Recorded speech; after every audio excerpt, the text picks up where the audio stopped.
वृंदावन बिहारी लाल की जय जय राधा रमण जय जय कमल किशोर जय गोपी चितचोर प्रभु जय जय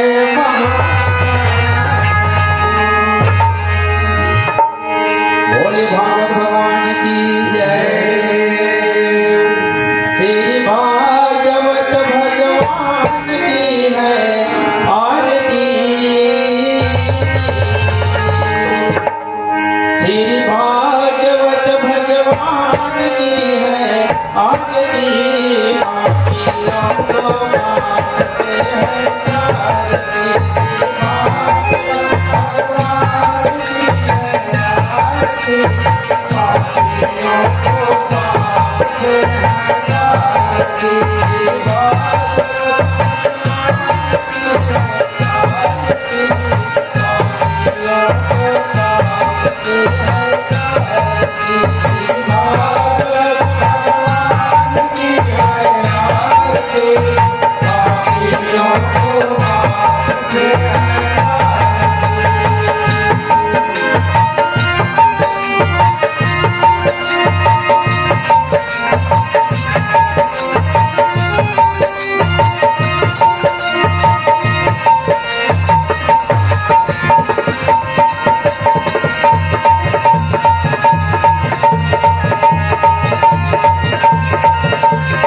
la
वृंदावन बिहारी लाल की जय हो। सदगुरु स्वामीनाथ की जय हो। मुक्तेश्वर भगवान की जय हो। राधा कृष्ण भगवान की जय हो। स्थान देवता की जय हो। ग्राम देवता की जय हो। शीतला माता की जय हो। बजरंग बली की जय हो। उमापति महादेव की जय हो। आदि शक्ति माँ दुर्गा मैया की जय हो। श्रीमद् भागवत भगवान की जय हो। सब संतन की जय हो। सनातन धर्म की जय हो। हरे हरे महादेव।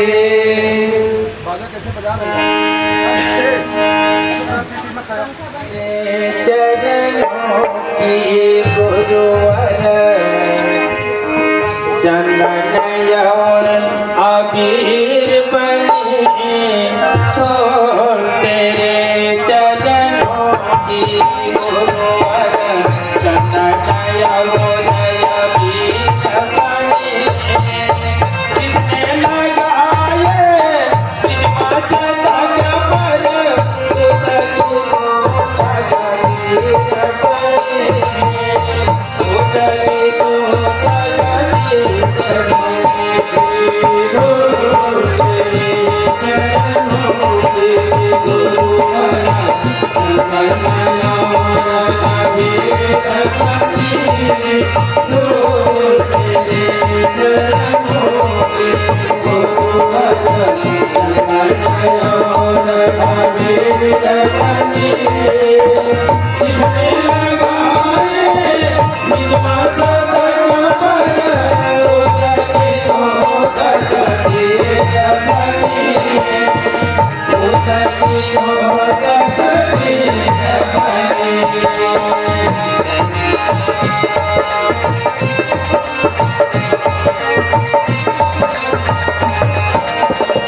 सरस्वती नमः। श्री गुरुभ्यो नमः। ओम नमो भगवते वासुदेवाय। प्रेम बोले सदगुरु स्वामीनाथ की जय। सनातन धर्म की जय। मुक्तेश्वर भगवान की जय। वृंदावन बिहारी लाल की जय। संपस्थित आत्म जिज्ञासुओं, कल प्रहलादोपाख्यान पर्यंत कथा बताई गई। आज चूंकि भागवत सप्ताह का चौथा दिवस है, इसलिए समुद्र मंथन की कथा और गजेंद्र मोक्ष के माध्यम से सत्ता पद का निरूपण, वामन भगवान की कथा और नौवां स्कंध गंगा अवतरण की कथा, सती अनसुईया प्रसंग एवं विश्वात्मा भगवान श्री कृष्ण के जन्म पर्यंत कथा बताई जाएगी। सर्वप्रथम आपको समुद्र मंथन की कथा बताते हैं। भक्तजनों, किसी समय देवराज इंद्र ऐरावत हाथी पर बैठकर कहीं इधर उधर टहल रहे थे। उसी समय दुर्वासा ऋषि उधर से जा रहे थे। वो खुश होकर के देवराज इंद्र को एक फूलों की माला भेंट किया, लेकिन देवराज इंद्र उपेक्षात्मक तरीके से उस माले को ऐरावत हाथी के सामने फेंक दिया। ऐरावत हाथी अपने पांव से रगड़ता हुआ आगे बढ़ गया। जब दुर्वासा जी ने देखा तो उनको अच्छा नहीं लगा। उन्होंने विचार किया कि देवराज इंद्र ने मेरा अपमान नहीं किया, एक पुष्पवासी लक्ष्मी माता का अपमान किया है। इसलिए उन्होंने श्राप दे दिया, हे देवराज इंद्र, जिस राजलक्ष्मी के मत पे तो इतना अहंकारी हो गया है, मैं श्राप देता हूं कि तुम्हारा स्वर्ग तुमसे दूर हो जाए और तुम दरिद्र हो जाओ। तुरंत दैत्य गुरु शुक्राचार्य दैत्यों को प्रेरित किया। दैत्य लोग संगठित होकर के, क्योंकि गुरु का श्राप, ब्राह्मण का श्राप हो चुका था देवताओं के ऊपर, देवलोक पर आक्रमण कर दिए। सारे देवता भगवान की शरण में गए। भगवान ने कहा, देखो इसका एक ही उपाय है कि तुम देवता लोग जाओ, दैत्यों से दोस्ती करो, क्योंकि जब संकट काल आए तो संकट काल में मनुष्य को धैर्य का परिचय देना चाहिए। कहा तुम लोग जाओ, जा करके दैत्य राजा बलि के सामने समुद्र मंथन का प्रस्ताव रखना। उनसे कहना कि हम दैत्य मिलकर के चलेंगे, मंदराचल पर्वत को उखाड़ेंगे और उसको क्षीर सागर में डाल देंगे, जहां वासुकीनाग की नेति और मंदराचल पर्वत की रई बनाएंगे, समुद्र मंथन करेंगे जी। उसमें से 14 रत्न निकलेगा। हम दोनों दल आपस में आधा आधा बांट लेंगे। उसी में एक रत्न अमृत भी निकलेगा। मैं आकर तुम देवताओं को कपटपूर्ण ढंग से अमृत का पान करा दूंगा, जिससे तुम देवता लोग अमर हो जाओगे और तुम्हारा राज्य दैत्यों से तुमको वापस मिल जाएगा। लेकिन एक बात का ध्यान रखना कि दैत्य लोग जो भी प्रस्ताव रखें उस प्रस्ताव को स्वीकार कर लेना, लेकिन दोस्ती कपटपूर्ण ढंग से करना, जैसे सांप और चूहे की दोस्ती होती है। सांप और चूहे की दोस्ती कैसे होती है? एक पिटारे में एक सांप बंद था और चूहा जानता नहीं था। उसने पिटारे में छेद किया और जब गया देखा तो भयानक काला नाग था। उसको देख करके डर के नाते थर थर थर थर कांपने लगा। तो नाग ने कहा, देखो भाई डरो मत, तुम पिटारे में छेद बनाओ जिससे हम दोनों बाहर निकल चलेंगे। चूहा नाग के बहकावे में आ गया, पिटारे में छेद पड़ा, दोनों निकल आए और बाहर निकलने के बाद सांप ने चूहे को खा लिया। कहा ऐसी दोस्ती करना। भक्तजनों, इंद्रादिक देवता गए, दैत्यराज राजा बलि के पास समुद्र मंथन का प्रस्ताव रखा कि हम देवता और दानव मिलकर मंदराचल पर्वत को उखाड़ करके क्षीर सागर में डालकर उसकी रई बनाएंगे और वासुकीनाग की नेति दोनों मंथन करेंगे तो समुद्र से 14 रत्न निकलेगा। हम दोनों दल आधा आधा बांट लेंगे, उसी में अमृत भी निकलेगा, दोनों दल पी करके अमर हो जाएंगे। तो बोलिए सदगुरु स्वामीनाथ की जय। तो दैत्य राजा बलि ने कहा कि तुम्हारा प्रस्ताव हमको स्वीकार है, लेकिन मेरी एक शर्त है कि जो भी पहला रथ निकलेगा उस पर हम दैत्यों का अधिकार होगा। देवता लोग स्वीकार कर लिए। भक्तजनों, देवता और दानव मिलकर जाते हैं। विशाल मंदराचल पर्वत को जब उखाड़ा तो इतना विशाल था, उसके नीचे दबकर जाने कितने देवता और दानव मर गए। दोनों दल हताश हो गए। तब भगवान का ध्यान किए। उसी समय भगवान अपने वाहन गरुड़ पर सवार होकर के वहां उपस्थित हो जाते हैं, प्रकट हो जाते हैं। यही भगवान का अजित रूप अवतार है। प्रियंश बोलिए, अजित नारायण भगवान की जय। भगवान अपने वाहन गरुड़ के ऊपर मंदराचल पर्वत को रखे और ले जा करके क्षीर सागर में डाले। क्योंकि बिना आधार के होने की वजह से क्षीर सागर में मंदराचल पर्वत डूबने लगा। तो भगवान स्वयं कच्छप रूप धारण करके प्रकट हो जाते हैं। यही भगवान का कूर्मा अवतार है। प्रियंश बोले, कच्छप नारायण भगवान की जय।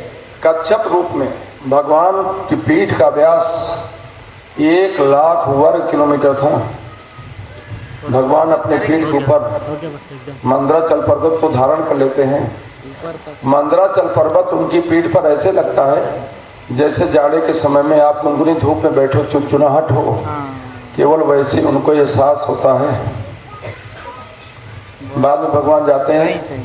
मंदराचल पर्वत को उखाड़ते समय जितने भी देवता और दानव मरे थे उन सबको अमृतमय दृष्टि से देखा तो सब पुनर्जीवित हो जाते हैं।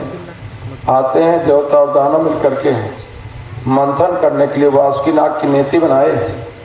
देवता लोग वासुकीनाग के मुख की तरफ हो गए और दैत्य लोग पूंछ की तरफ हो गए। अंतर्यामी प्रभु भगवान ने विचार किया, क्योंकि देवता लोग बड़े कोमल होते हैं। अब वासुकीनाग के मुख की तरफ जब मंथन शुरू होगा तो वासुकीनाग के मुख से विष की ज्वाला निकलेगी, जिससे देवता लोग परेशान हो जाएंगे, उनको बर्दाश्त नहीं कर पाएंगे। तो भगवान ने ऐसी प्रेरणा किया भक्तों कि दैत्य लोगों ने कहा, हे देवताओं, हम तुमसे शक्ति में किसी भी मामले में कमजोर नहीं हैं। ये पूंछ का भाग अशुद्ध होता है और मुख का भाग शुद्ध होता है, इसलिए हम लोग मुख की तरफ आएंगे, तुम लोग पूंछ की तरफ आओ। देवता लोग तो चाहते ही थे। देवता लोग उनके प्रस्ताव को स्वीकार कर लिया। वो चले गए पूंछ की तरफ और दैत्य लोग आ गए मुख की तरफ। तो भगवान ने क्या किया कि देवताओं के अंदर देवता रूप में और दैत्यों के अंदर दैत्य रूप में शक्ति का संचार करते हैं। जब मंथन शुरू हुआ तो समुद्र मंथन तैयार नहीं हुआ तो सब कोई उसको घड़े में लिए और लेकर के गए कैलाश लोग भगवान शंकर के पास। भगवान शंकर के पास प्रस्ताव रखा, हाँ भगवान, समुद्र मंथन से पहला रत्न हलाहल विष निकला है जिससे तीनों लोग जल रहे हैं, इसलिए आप लोक कल्याण में हलाल विष का पान कर लो। भगवान शंकर तो तैयार हो गए, लेकिन माता पार्वती ने कहा कि अरे देवताओं, तुम लोग कितने स्वार्थी हो, तुम लोग अपने आप को जीवित रखना चाहते हो और भगवान शंकर को विष का पान करा करके इनको मारना चाहते हो क्या? जानते भगवान शंकर मुस्कुरा दिए। भगवान शंकर ने कहा, देवी पहले ये तो सोचो कि तीनों लोग माने देवताओं ने मेरा नाम क्या रखा है, देवाधिदेव महादेव। बोले सदगुरु स्वामीनाथ की जय।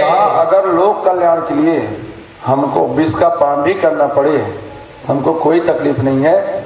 भगवान शंकर ने क्या किया, ऐसे अंजलि लगाया, क्या रे रा कहा करके धारण किया और माँ कहा करके रोक लिया। अपने कंठ तक हे राम का अजपा जाप किया करते हैं जी। तो यही रा कह करके रोक लिया, क्योंकि हृदय में राम का निवास। सब जानते हैं, जितने भी यहाँ हैं, जितने मनुष्य हैं, प्रत्येक प्राणी जानता है कि प्रत्येक मनुष्य के हृदय में भगवान का निवास रहता है। लेकिन जरा से भी मर्यादा का पालन नहीं करते प्यारे लोग। मदिरा पान कर रहे हैं, मांस भक्षण कर रहे हैं, तामसी भोजन कर रहे हैं।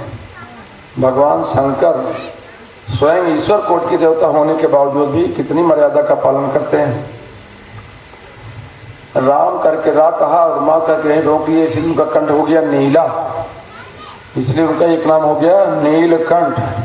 फ्रेंड्स बोले नीलकंठ भगवान की जय। विजयदशमी के अवसर पर लोग नीलकंठ का दर्शन करने के लिए लोग परेशान रहते हैं, जगह जगह लोग उनका दर्शन कराते हैं, इतना शुभ माना जाता है। और जो कुछ छींटे जमीन पर गिर गए उनकी अंजलि से विष, उसी को सर्प और बिच्छू ने ग्रहण कर लिया, इसलिए सर्प और बिच्छू जो है ना विषैले हो गए। बाद में फिर मंथन शुरू हुआ, तो जैसे ही मंथन शुरू हुआ वैसे ही वाणी निकला, उसको देवताओं ने श्रवा नाम का घोड़ा निकला, उसको दैत्य राजा बलि ने ले लिया। बाद में लक्ष्मी जी निकली, जब लक्ष्मी जी निकली ना तो देवता दानव दोनों ललचाई दृष्टि से उनको पाने के लिए चेष्टा करने लगे। तो लक्ष्मी जी ने कहा भाई ऐसे नहीं बनेगा, तुम दोनों पंक्ति लगा करके बैठ जाओ, जो भी मुझको पसंद आएगा मैं उसके गले में फूलों का हार डाल दूंगी। दोनों लाइन लगा करके बैठ गए, ललचाई दृष्टि से देख रहे हैं लक्ष्मी की।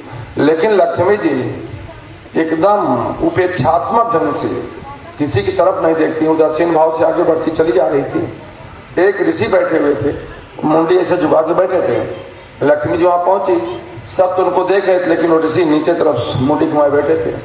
तो उन्होंने पूछा लक्ष्मी जी ने कि सब तो हमारी तरफ इतनी ललचाई दृष्टि से देख रहे हैं, आखिर आप इतना उदासीन क्यों हो, आप हमारी तरफ क्यों नहीं देख रहे हो?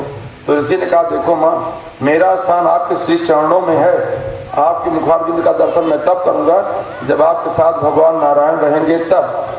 जी गाय बगल भगवान नारायण बैठे हुए हैं, उनके गले में फूलों का हार डाल दो ना। फूलों का हार डाल के तो देखो, भगवान लक्ष्मी जैसे नहीं फूलों का हार उनके गले में डाला, भगवान नारायण तुरंत अपनी बाहें फैला दिए और लक्ष्मी जी उनके गोद में समा जाती हैं। और तभी से उनका एक नाम हो गया लक्ष्मी नारायण। फ्रेंड्स बोलिए लक्ष्मी नारायण भगवान की जय। और जो ऋषि थे ना वो मार्कंडे ऋषि थे। उसके बाद जब मंथन शुरू हुआ तो धनवंतर वैद्य अपने कंधे पर अमृत का कलश घड़ा लेकर के आए। जैसे ही दैत्यों ने देखा अमृत का घड़ा तो दैत्य लोग टूट पड़े और देवता दोनों, क्योंकि दैत्य लोग शक्ति में ज्यादा थे भक्तों, वो अमृत के घड़े को छीन लिए। जब देवता लोग हताश निराश हो गए कि मेहनत हमने किया, हमको अमृत मिलेगा नहीं, तब उन्होंने भगवान की याद किया। उसी समय भगवान मोहिनी का रूप धर करके वहाँ प्रकट हो जाते हैं। यही भगवान का नारी रूप अवतार है। प्रेम से बोले मोहिनी नारायण भगवान की। उनके कुछ भी समझ में नहीं आता है, जो कि अमृत के झगड़ रहे थे। तो मोहिनी भगवान जाते हैं तो उन्होंने कहा अच्छा ये बताओ, तुम दोनों एक ही पिता की संतान हो, देवता और दानव के दोनों के पिता एक थे और माँ अलग अलग थी। कहा तुम दोनों कश्यप ऋषि की संतान हो, दोनों भाई भाई हो, तो आखिर आपस में झगड़ा क्यों कर रहे हो? तो दैत्य लोग पहले बोल गए, कहा ऐ सुंदरी, अमृत का घड़ा निकला है, अमृत निकला है, इसका पान हम करना चाहते हैं। और देवता लोग कहे इसका पान हम करना चाहते हैं। तब जा करके मोहिनी भगवान ने कहा अच्छा ये बताओ, अगर मैं तुम्हारे दोनों के बीच में मध्यस्थता कर दूं, समझौता कराऊं, तो तुमको हमारा तुम उसको पहचानते भी ना रहो, तो जो भी निर्णय देगा तुमको स्वीकार होगा? तो दैत्य लोग पहले कहते हैं हाँ हाँ सुंदरी हमको स्वीकार, अगर तुम्हारे यहाँ से एक बूंद भी अमृत मिल जाएगा तो भी हमारा कल्याण हो जाएगा। भगवान के नेत्र में इतना आकर्षण है। तो मोहिनी भगवान ने कहा चलो ठीक है, जाओ तुम लोग एक दिन का उपवास करो, उसके बाद स्नान करो, आकर के बैठो, मैं अपने हाथ से अमृत बराबर बराबर तुम दोनों पक्षों को पिलाऊंगी। तो दोनों जाते हैं, दोनों दल एक रात उपवास माने एक दिन उपवास करते हैं, फिर बाद में स्नान करते हैं। दोनों पंक्ति लगा करके बैठे। तो मोहिनी भगवान ने घड़ा अपने हाथ में लिया, घड़ा हाथ लिया तो दैत्यों के सामने प्रस्ताव रखा। कहा देखो जो ऊपर का पतला पतला अमृत है हम उसको पहले देवताओं को पिला, देवताओं को देख रहे हैं किसके साथ? दैत्यों तरफ। दैत्य लोग उनके आंखों के आकर्षण में इतने बदे हुए प्यारे मोहित हो गए हैं कि उनको समझ में नहीं आ रहा है। अब माता माने भगवान पिलाते चले जा रहे हैं। जब सूर्य और चंद्रमा के पास पहुंचे तो वही राहु नाम का दैत्य सामने बैठा हुआ था। उसने देखा कि जरूर कोई न कोई देवता कपट पूर्ण ढंग से यहाँ आया है, वेश बदल करके सारा अमृत देवताओं को पिला देगा, हम दैत्यों के पल्ले कुछ भी पड़ने वाला नहीं है। तब वो तुरंत देवता को रूप धारण किया, सूर्य और चंद्रमा के बीच में जाकर के बैठ गया राहु नाम का दैत्य। अब भगवान क्या है, भगवान को पिलाते चले जा रहे थे, वो भी तुरंत माने राहु नाम के दैत्य को भी अमृत का पान करा दिया। तुरंत सूर्य और चंद्रा बोल बैठे, कहा प्रभु ये हमारे बीच में राव नाम का दैत्य आ गया है। भगवान ने तुरंत सुदर्शन का ध्यान किया और उसका गला संग्रहणी रोग का शिकार हो जाता है। हाँ, तो इसीलिए पिला दिए। सूर्य और चंद्रमा वही अमावस्या के दिन समझ लो। हाँ, सूर्य भगवान को चंद्रमा के दिन राव नाम का दैत्य अमावस्या पूर्णिमा को चंद्रमा को पकड़ने आता है, इसीलिए अमावस्या को सूर्य ग्रहण और पूर्णिमा को चंद्र ग्रहण लगता है। बाद में लोगों ने स्वामी जी से पूछा कि स्वामी जी आखिर क्या भगवान तो अंतर्यामी वो नहीं जान रहे थे कि राम नाम का दैत्य है, तब आखिर उन्होंने उसको अमृतपान क्यों कराया? तो भगवान ने खुद ही कहा है कि पहले तो जीव हमको पहचान नहीं पाता, जिसके ऊपर मेरी कृपा होती वही उसको मुझको जान पाता है, और जो मुझको पहचान लिया फिर उससे कल्याण होने में देर नहीं है। बोले सदगुरु स्वामीनाथ की। नासहु तबहि जन्म कोटि अगनासहु तबहि। जीव जैसे ही मेरे सम्मुख होता है तुरंत उसके करोड़ों जन्म के पाप जलकर नष्ट हो जाते हैं।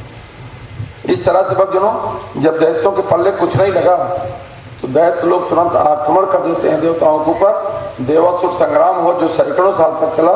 बाद में भगवान भेजते हैं नारद जी को। नारद जी आकर के देवासुर संग्राम को शांत कराते हैं। प्रेम से गोपाल कृष्ण भगवान की जय। अब आपको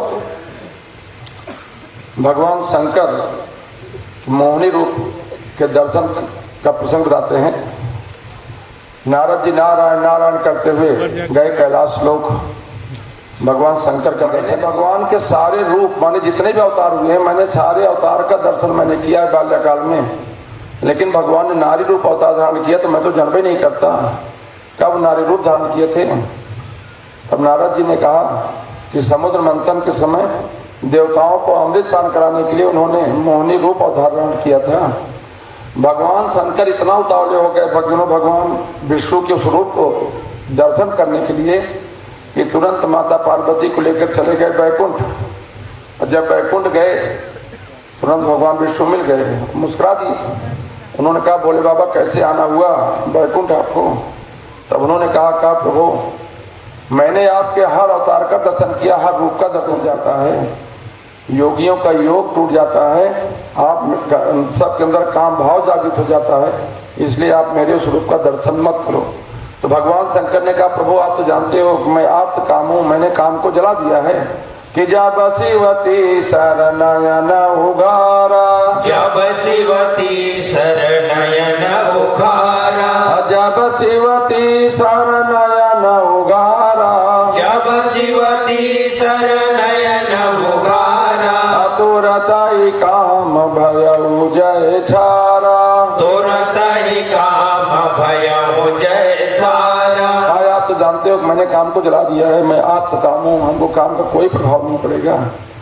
भगवान ऐसी चर्चा कर रहे हैं। उसी समय वहाँ बसंत ऋतु का निर्माण हो जाता है। भगवान में कमर में गर्दन है, हाथों में कंगन है, गले में सुंदर हार है और केस गुथे हुए जैसे बेला चमेली के फूल हैं, आंखों में काजल और हाथ में गेंद, ऐसे कंदुक उछालते हुए जैसे ही मोहिनी भगवान वहां प्रकट हुए ना, भगवान शंकर भूल गए। सोच लो जिसके साथ माता पार्वती भी गई हैं वो भूल गए कि मेरे पास माता पार्वती मेरे साथ खड़ी हुई है। जैसे कोई मतवाला हाथी हाथनी के पीछे भागता प्यारे, वैसे ही पीछे पीछे भागे। इसी को जीव और ब्रह्म का खेल है। आगे आगे माने ब्रह्म चल रहा है, पीछे पीछे जीव। अब भगवान विष्णु पीछे देख करके मुस्कुरा देते हैं, जिससे ये न लगे भगवान शंकर हमको पकड़ नहीं पाएंगे। भगवान आगे बढ़ते जा रहे हैं, अब पीछे पीछे भगवान शंकर का तुरंत उनको अपने बाहों में पकड़ लिए। उनका तुरंत तेज खंडित हो गया प्यारे, लेकिन क्षण भर में अपने सहज स्वरूप में स्थित हो गए। भगवान विष्णु तुरंत प्रकट हो गए। उन्होंने कहा धन्य हो भोले बाबा, वो आप वास्तव में आप तो काम हो, लेकिन आप मेरे स्वरूप को देख करके क्षण भर के लिए मेरे मोही में आप जाकर के काम भाव जाग गया, लेकिन तुरंत आप अपने स्वरूप में स्थित हो गए। जाओ आज मैं आशीर्वाद देता हूँ कि कभी भी आपको मेरा काम परेशान नहीं करेगा। वही जो उनका तेज खंडित हो गया था प्यारे, वही पृथ्वी पर जाकर के सोने और चांदी की खाने बन गई। हाँ, वहां से भगवान शंकर माता पार्वती को लेकर कैलाश लोक। इसके पश्चात गुरु को की जय बंदगी।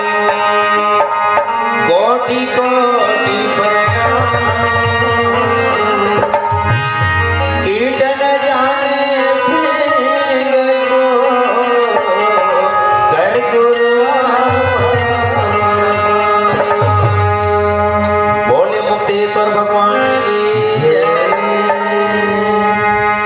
सोना लो चातुर सुजान ने उरे नहीं रहना। सोना लो चातुर सुजान ने उरे नहीं रहना।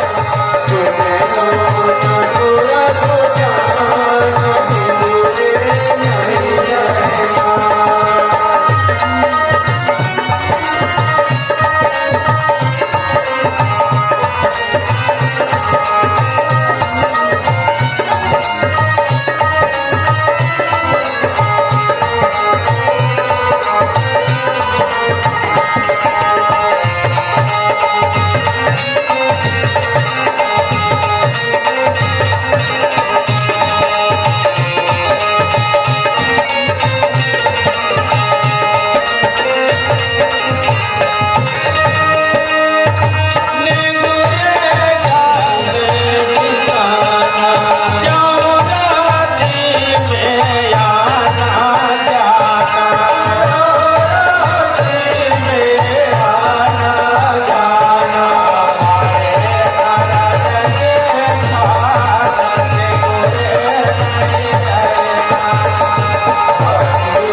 भक्तों में सुदामा जी हुए हैं, जिज्ञास भक्तों में उद्धव जी हुए हैं, अथार्थी भक्तों में महात्मा ध्रुव हुए हैं और ज्ञानी भक्त में प्रहलाद जी हुए हैं। तीन चारों भक्तों में भगवान को सबसे प्यारा कौन होता है? जैसे किसी के पास 3-4 बेटे हैं तो माता पिता भी उसी बच्चे को ज़्यादा प्यार करते हैं जो माता पिता से जुड़े रहते हैं, माता पिता क्या क्या का पालन करते हैं और उनकी सेवा करते हैं। वैसे भगवान को इन चारों भक्तों में ज्ञानी भक्त सबसे ज़्यादा प्यारा होता है। बोलिए सद्गुरु स्वामीनाथ की जय। भगवान कृष्ण ने गीता में अर्जुन से कहा, कहे हे अर्जुन, तेषां ज्ञानी नित्युक्त एक भक्तिर विशिष्यते। इन चारों भक्तों में ज्ञानी भक्त हमको सबसे ज्यादा प्यारा होता है। क्यों प्यारा होता है? क्योंकि भगवान ने कहा है नित्युक्त, अर्थात वह हमेशा हमसे जुड़ा रहता है। अगर आप ये कहो भक्त और भगवान का जुड़ाव, तो वास्तव में भक्त और भगवान का जुड़ाव अस्थाई नहीं होता है। क्योंकि भक्त के अंदर ये भाव हमेशा रहता है कि मैं भक्त हूँ और वो भगवान है। हाँ, अगर जुड़ना है भगवान से तो वही हो करके उससे जुड़, माने भगवान मत साधन, माने मैं को मैं के रूप में ही प्राप्त करना चाहिए।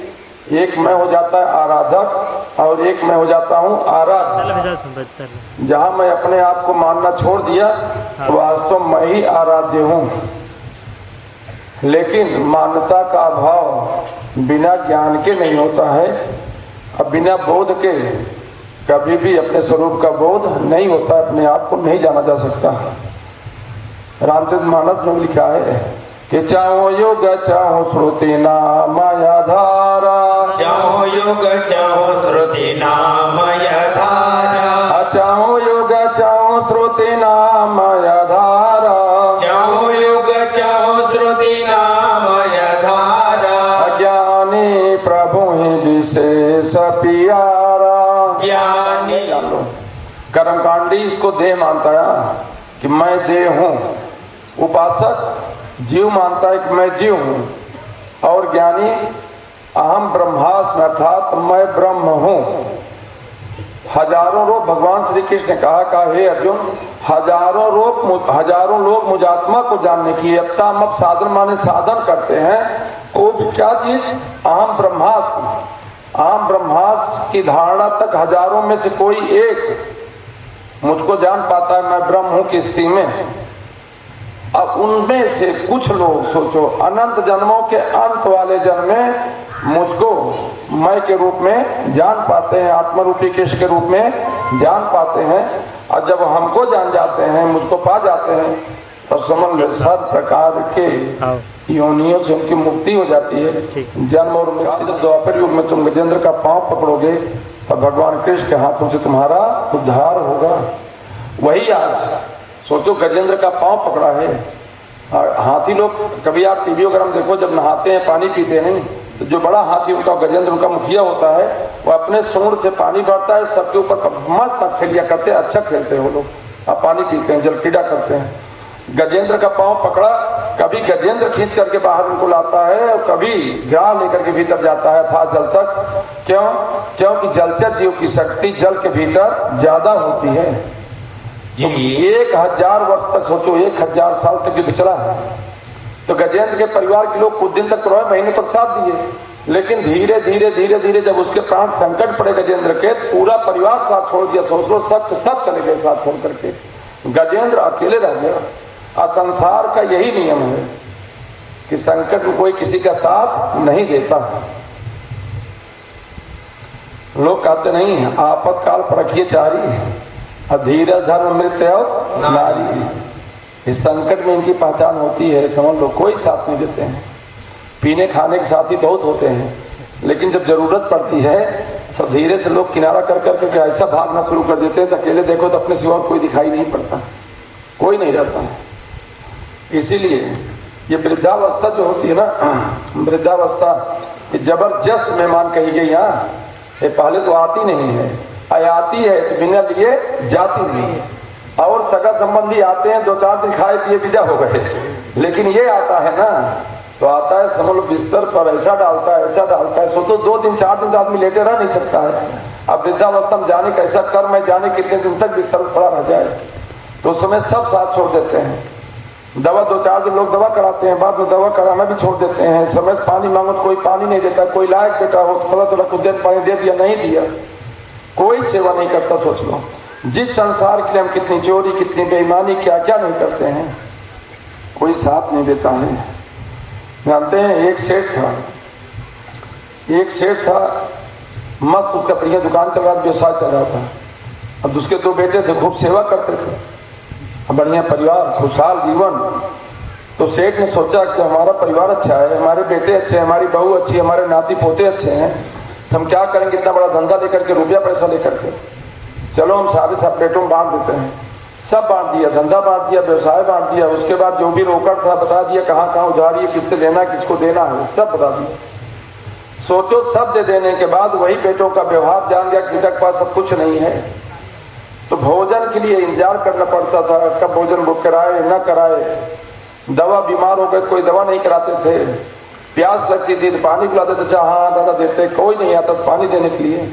हताश निराश बीमार बिस्तर पर पड़ा हुआ सेठ करा रहा था। एक दिन क्या हुआ, उसका मित्र सेठ आया, घूमते घूमते चल करके अपने दोस्त का हाल समाचार लेकर के आए।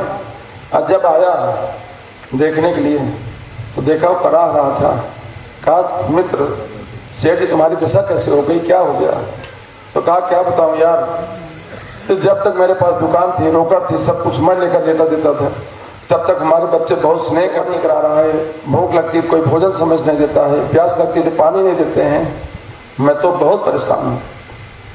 आगे हमारा बकाया दो, हमारा बकाया दो। तब लोगों ने कहा कि रोज रोज किसी का ताना माना क्यों सुनना, अरे पिता पैसा रखा है, लाओ फोन करके दे देते हैं। और जब सूटकेस लाया और खोला ना तो उसके नीचे क्या रखा, उसके भीतर कंकड़ और पत्थर रखे थे। तो बच्चे लोग अपना माथा पीटते कि वास्तव में बाप तो मेरा ही था, कितना होशियार था। इसीलिए कहा जाता है अपने वृद्धावस्था के लिए कुछ न कुछ जरूर संभाल करके मनुष्य को रखना चाहिए।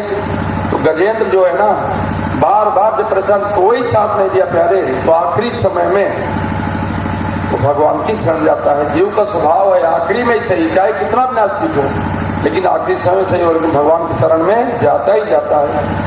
गजेंद्र जाता है और जा करके कमल का फूल था, अपने सोंठ से ऐसे खींचा और खींच करके भगवान की स्तुति करता है। ओम नमो भगवते तस्मै यते तच्चिदात्मकं पुरुषायाद बीजाय परेशाय विधीमहि।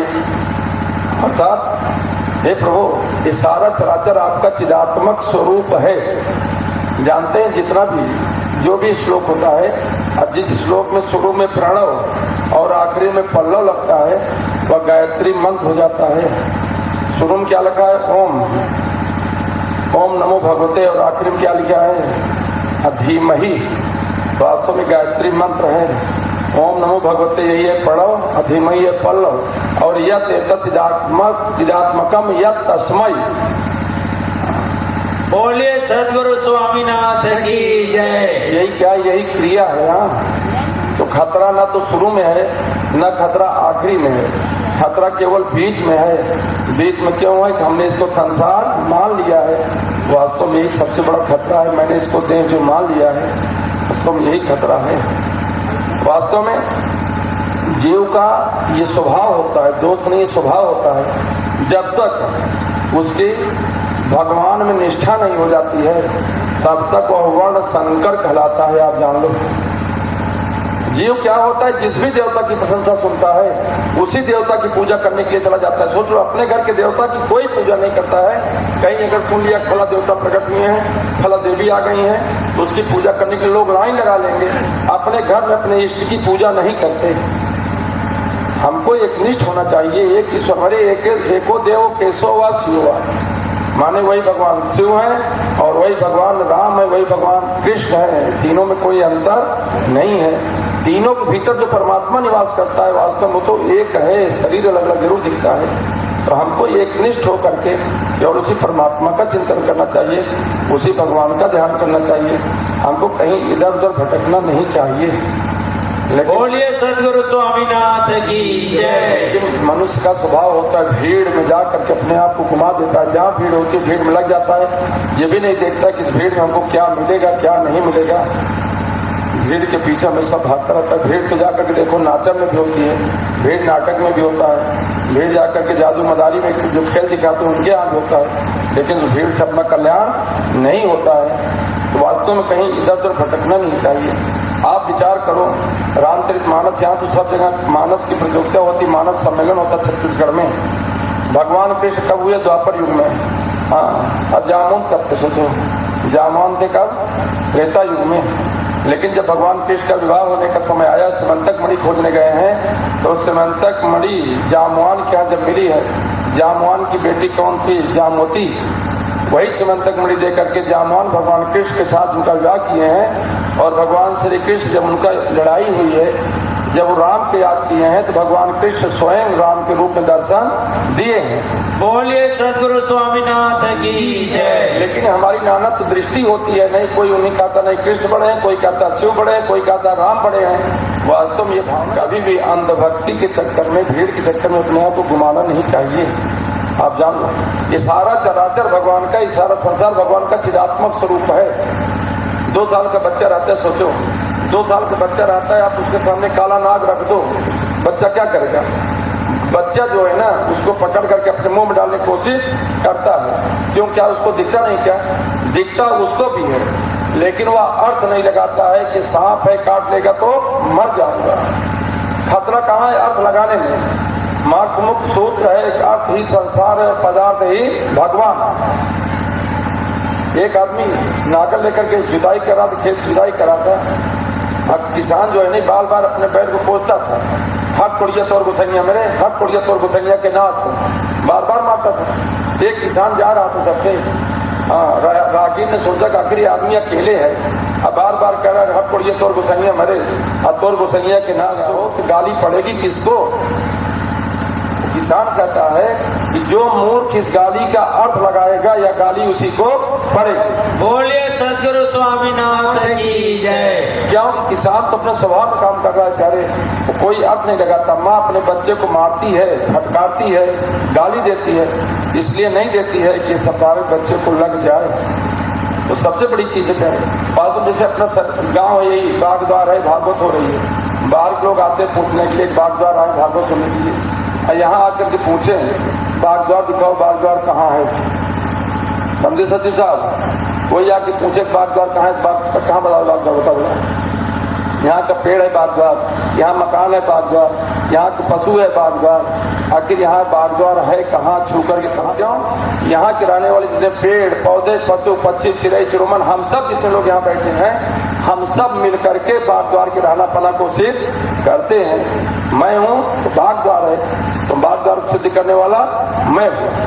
बोलिए सदगुरु स्वामीनाथ की जय। अरे मेला का देखने वाला ही मेला होता है, मतलब मेला का देखने वाला ही मेला है। जैसे यहाँ जाल मान लो भोलापुर की मड़ई है, सब जा रहे हैं भोलापुर की मड़ई देखने के लिए, वहाँ मेला देखने के लिए। दुकानदार से पूछो कहाँ जा रहे हैं? भोलापुर की मड़ई में जा रहे हैं। हाँ, जो राहगीर जा रहे हैं कहाँ जा रहे हैं? भोलापुर की मड़ई में जा रहे हैं। हाँ, दुकान वहाँ चले गए मेले में, अब वहाँ जाकर के पूछ रहे हैं कि भैया कहाँ आए हो? कहाँ? भोलापुर की मड़ई में आए हैं। तो सोच रही थी कि मैं उसी लड़के से शादी करूंगी जिसके कम से कम 100 अकल होगी। तो कहीं 100 अकल वाला तो नहीं मिला, एक तुम मिले जिसके केवल 98 अकल है। तो बड़े जोर से कहता हाँ मेरे पास 98 अकल है। तो कहा अच्छा यार बता दो कौन सी 2 अकल तुम्हारे पास नहीं, वही 2 अकल मैं बता देती हूँ और 100 अकल हो जाएगी। उसने कहा बताऊं क्या? कहा हाँ बताओ। कहा पहली अकल तो मैं कुछ जानू नहीं, और दूसरी किसी की बात मानू नहीं। वो तुरंत माथा पीट लिया, कहा मैं बताऊंगा क्या? हाँ, पहली बात मैं कुछ जानता नहीं और किसी की बात मानता नहीं। कोई आदमी क्या बताए बताओ बोला, अपना माथा पीटती। तो सबसे बड़ी चीज करे सारा चराचर भगवान का ही स्वरूप है। एक बार स्वामी रामकृष्ण आए, कहाँ? भारत, अमेरिका में रहते थे। घूमते घूमते लखनऊ शहर में गए, जगह जगह घूम रहे थे, तो उन्होंने एक जौहरी की दुकान देखा। जौहरी की दुकान से कहा भैया जौहरी राम की उंगली में अंगूठी पहना दो। तो जौहरी कहता बड़े राम बनने वाले हो, कोई राम हो क्या जो तुम्हारी अंगुली में अंगूठी पहना दो? तो स्वामी जी ने कहा भैया कहते तुम भी वही जो मैं कह रहा हूँ, लेकिन मैं ज्ञान से कह रहा हूँ, तुम अज्ञान से कह रहे हो। कहा कैसे? कहा सारा संसार किसका है? कहा भगवान राम का है। कहा भारत देश किसका है? कहा भगवान राम का है। कहा भारत देश में जितने लगाने वाले पशु पेड़ पौधे चिड़ै चिरुमन ये सब किसके हैं? कहा भगवान राम के हैं। कहा शरीर भी भगवान राम का है। कहा जब शरीर भगवान राम का है तो क्या ये अंगुली किसी घुरा गुड़रिया की है क्या? कहा मैं भी कह रहा कि राम की अंगुली में अंगूठी पहना दो। तो खुश हो गया, क्षमा मांगा और अंगूठी पहना दिया। जब गए स्वामी जी अमेरिका ना, तो अमेरिका जाने के बाद भक्तों लोगों ने उनसे पूछा तो स्वामी जी भारत देश आध्यात्म जगत का गुरु है, फिर भी लोग वहाँ मूसल की पूजा करते हैं, वहाँ पत्थर की पूजा करते हैं, आखिर क्यों? उन्होंने कहा भैया हमारा देश ऐसा है जहाँ भगवान को कोठी और बंगले में टांग करके नहीं रखते, हम लोग पत्थर की पूजा करते हैं, उपली की पूजा करते हैं, मूसल की पूजा करते हैं, वास्तव में उसकी पूजा नहीं करते हैं। हम वो अखंड ब्रह्म की उपासना करते हैं जो कण कण में समाया हुआ है। हम ऐसे परमात्मा की पूजा करते हैं। तो सारे चराचर में जो समाया हुआ है वास्तव वही भगवान है, वही भगवान आत्मा है। कहते हैं चित्रपट, सबका आधार क्या है? चित्रपट से भिन्न चित्र नहीं होता है। तो सबके भीतर चित्र तब सहारा मिला, जब सहारा गया तब सहारा मिला, जब सहारा गया तब सहारा मिला, जब सहारा गया तब सहारा मिला। जिंदा रहने का कोई सहारा नहीं, जिंदा रहने का कोई सहारा नहीं, जिंदा रहने का कोई सहारा नहीं, जिंदा रहने का कोई सहारा नहीं। सच में जीना उसी का जगत में सही, सच में जीना उसी का जगत में सही, जिसके जीने का कोई नहीं, जिसके जीने का कोई सहारा नहीं। जब सहारा गया तब सहारा मिला, जब सहारा गया तब सहारा मिला, जिंदा रहने का कोई सहारा नहीं, जिंदा रहने का कोई सहारा नहीं। आगे जब सहारा गया तब सहारा मिला। जब सबका सहारा छोड़ देते हैं तब जाकर के भगवान का सहारा मिलता है। भगवान ने कहा नहीं मैं निर्बल का बलवान हूँ, निर्धन का धनवान हूँ। एक बार एक गड़ेड़िया भेड़ चराने के लिए गया था जंगल में। अब चराने के बाद सब वापस आ रहा था तो सारे भेड़ पकड़ के तो चली आई। जब पानी पी तो वहां देखती है तो वहां सिंह के पंजों के निशान पड़े हुए थे।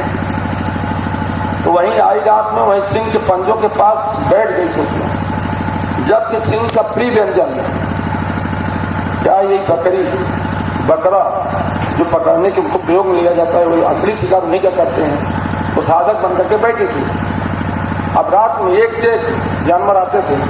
भेड़िया आया, जहाज से आया, कर अरे बकरी तू यहाँ अकेले बैठी, किसी की डर नहीं लगती तुझको? जंगल में अकेले, वहाँ कैसे डरूंगी? मैं अकेले थोड़ी नहीं। कौन है तुम्हारे साथ? कहा ये देखो।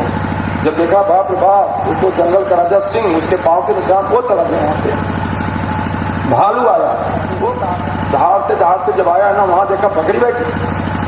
काहे बकरी तुझको डर नहीं लगती? यहाँ अकेले बैठी हो। कहा वहाँ कैसे डरूंगी?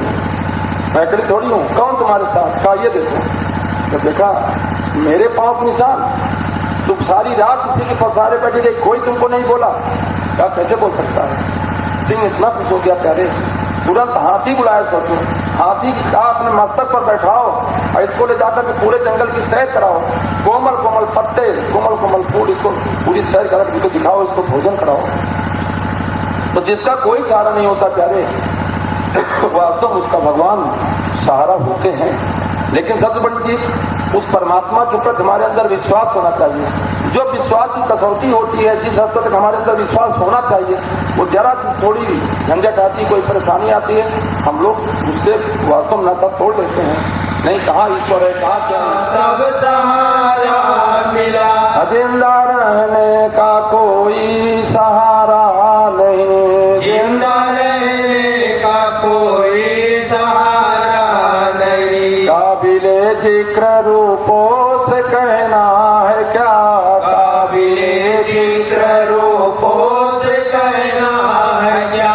जो कि खामोश इतना है बेइंतहा, जो कि खामोश इतना है बेइंतहा, जो कि करता है दीदार सबका वही, जो कि करता है दीदार सबका वही। कर लो दीदार दूजा दीदारा नहीं, कर लो दीदार दूजा दीदारा नहीं, कर लो दीदार दूजा दीदारा नहीं। कर लो दीदार दूजा दीदारा नहीं। बताते हैं कि काबिले जिक्र रूपोष कहना है का काबिल मतलब जानते नहीं, काबिल मतलब सुंदर अच्छा, काबिल में बड़े काबिल हो यार, माने काबिल माने अच्छा।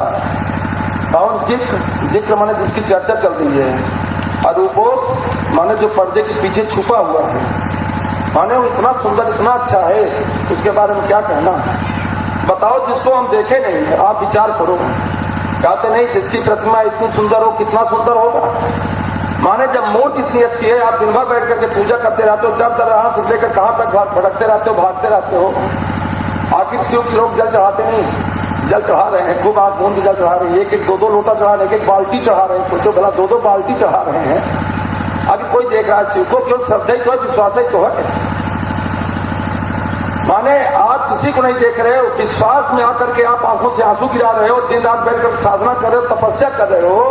जब नहीं देखें तब ये हाल है, जिस दिन सामने आ जाएगा तब कैसा होगा बताओ भला। सामने आकर जिस दिन दर्शन देगा तो उस दिन तो बर्दाश्त नहीं होगा। बोलिए सदगुरु स्वामीनाथ की जय। जो छुपा हुआ है ना अपने भीतर ही जा करके वो सबको देखता है, सबको जानता है। लेकिन हम लोग यही नहीं जानते कि आखिर वो कौन है जो सबको देख रहा है, वो कौन है जो सबको जानता है। वही कहते हैं जो करता है दीदार सबका वही, दीदार माने दर्शन, सबका दर्शन करने वाला वही है। तो जो सबका दर्शन कर रहा है, हमारा भी कर्तव्य है कि हम भी उसको देखें। दर्शनी तो वही जो सबका दर्शन कर रहा है, देखना उसी को चाहिए। आखिर बताओ आप, कभी तो ये सोचना चाहिए हम लोगों को कि आखिर कौन है इसके भीतर बैठकर जो कहता है मैं देख रहा हूँ, मैं खा रहा हूँ, मैं सुन रहा हूँ। वो इसके भीतर शरीर तो नहीं समाया है, और वही निकल जाता है, शरीर बोलना बंद कर देता है, आँख देखना बंद कर देती है, कान सुनना बंद कर देता है, जबान एकदम मौन हो जाती है। तो आखिर जो इसके भीतर छुपा हुआ है, हमको कभी न कभी जिज्ञासा होनी चाहिए। बिना जिज्ञासा के किसी चीज का समाधान नहीं होता, और उसका समाधान तब होगा जब आप खुद उसके लिए साधना करोगे, उसका चिंतन करोगे, उसको जानने के लिए अभ्यास करोगे। कि भीड़ कहीं दिखने वाला नहीं है, कितना भीड़ जाकर के आप जाओ। अब पब्लिक का मूड है, स्वभाव है, क्या आज में पेपर पढ़ा तभी एक दिन डाले हमारे उस पर व्हाट्सएप पे, मैं दिखा रहा था अभी, ये क्या कहते हैं कोमल आया है जीटीएस रुद्राक्ष के लिए। लोग सोचो लाखों लाखों लोग रुद्राक्ष के लिए लाइन लगाए, भगदड़ हो जा रही, लोग दब दब के मर जा रहे हैं। पता नहीं क्या रुद्राक्ष पा करके करेंगे क्या, मैं यही नहीं समझ पा रहा कि रुद्राक्ष लेकर के आप क्या करोगे। उतने भीड़ में रुद्राक्ष आप बाजार में जाकर कहीं खरीद लो, या उस रुद्राक्ष में कोई विशेष चीज है, या जो डायरेक्ट भगवान शंकर से मिलाने का कोई साधन है क्या, वो सीधे आप मिला देंगे शिव से। माने भीड़ जहां चली जा रही बिना सोचे समझे बस चले जाओ उसी भीड़ में लगे रहो। हमको आत्म कल्याण करनी, भीड़ में धक्का खाने से क्या तभी कल्याण होगा क्या। वही उतना समय आप अपने यहाँ साधना देकर के बढ़िया आसन लगाकर उस परमात्मा का ध्यान करो ना, भगवान शंकर के ओम नमः शिवाय की माला करो। उसको करने के लिए हमारे पास समय नहीं है। हम भीड़ में यहाँ से जाते हैं, कितना दूर का सफर कर करके वहाँ धक्का खा रहे, पता नहीं कितने लोग दब तक मर जा रहे, कितने लोग कचरे जा रहे हैं उसी पाँव के नीचे। लेकिन पब्लिक एकदम वास्तव में श्रद्धा अंधश्रद्धा होती है। भक्ति करो, लेकिन भक्ति ऐसी होनी चाहिए प्यारे जिस भक्ति से हमारी हमको मुक्ति प्राप्त हो। हमको ऐसी भक्ति नहीं करनी चाहिए बार बार जनोमृत्यु के चपेड़े में हम पड़े रहेंगे। तो दर्शन जो कि करता है दीदार सबका वही, माने सबका दर्शन वही कर रहा है, सबको देख वही रहा है। तो हमारा कर्तव्य जो सबको देख रहा है, हमारा कर्तव्य हम उसको देखें। जो सबको जान रहा है, हमारा कर्तव्य हम उसको जाने। जब सहारा गया तब सहारा मिला, जब सहारा गया तब सहारा मिला। जिंदा रहने का कोई सहारा नहीं, जिंदा रहने का कोई सहारा नहीं। तफसील महबूब तामील कर, तफसील महबूब तामील कर। मुक्त महफिल की बातें समझ बूझ कर, मुक्त महफिल की बातें समझ बूझ कर। तर्क कर दो तमन्ना तसव्वुर सभी, तर्क कर दो तमन्ना तसव्वुर सही। और कहूँ क्या मैं कुछ भी सारा नहीं, और कहूँ क्या मैं कुछ भी सारा नहीं, और कहूँ क्या मैं कुछ भी सारा